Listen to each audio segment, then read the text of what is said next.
دوستانو د څو ورځې به تاسو په سوشل میډیا کې ځینې خبرې د پاسپورټونو اړوند اورېدلي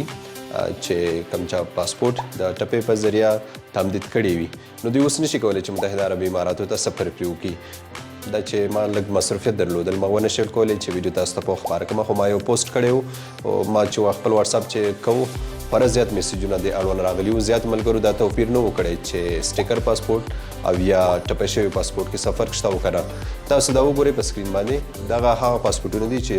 ټپې په ذریعه تمدید شوي دي او دا هغه پاسپورټونه دي چې د سټیکر په ذریعه تمدید شوي دي نو په تاسو کې کوم چا پاسپورټونه چې سټیکر شوي دي مطلب د سټیکر په ذریعه تمدید شوي دي که هغه 1 کلن دي 3 کلن دي که 15 کلن دي نو دو کسانو ته په الحال کومه مسله نشته دوی کولی شي چې بغیر د کومې ستونزې وطن ته تګ راتګ وکړي خو کوم چا پاسپورټونه چې د ټپې په ذریعه تمدید شوي دي نو دوی اوس نشي کولی چې د وطن څخه متحده عربي اماراتو ته سفر پرې وکړي البته د اماراتو څخه کولی شي چې وطن ته پرې لاړ شي خو کوم څوک چې وطن کې دي په الحال پاسپورټونه هم دغه ټپې په ذریعه تمدید شوي دي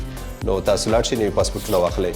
نوی پاسپورټ اخیستل خو کسانو لپاره خورا اسان دي څوک چې اقامې ولري یا د نورو هیوادونو ویزې ولري نو تاسو په اسانۍ سره کولی شئ چې بل پاسپورټ واخلئ خو هغه کسان چې دوی سټیکر لګولی دی او خپل پاسپورټونه یې سټیکر په ذریعه تمدید کړي دي دوی ته هیڅ کومه ستونزه نشته دوی بغیر د ستونزې په الحال تګ راتګ کولی شي که د دې اړوند کم نوي څه و هغې لپاره احمد ټایمز تاکید کړی مننه